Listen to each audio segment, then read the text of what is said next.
Welcome. Today we're going to take you on a point of view ride of Flash Flood. This is a log flume ride that seats up to 20 people at Noah's Ark. It's one of our favorite rides and creates an amazing splash. Be sure to stick around to see the splash from both in-ride and from the observation bridge. We hope you enjoy. Thanks a lot.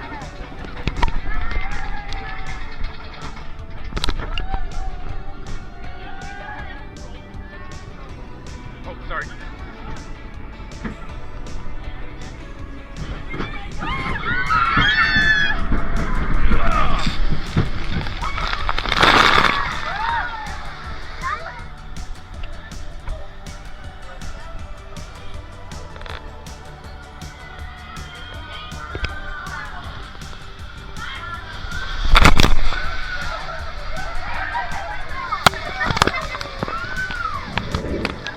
If you like this video and would like to see more Noah's Ark point of view rides, Wisconsin Dells content, or amusement park and carnival rides, be sure to check out our channel or start with the video right here.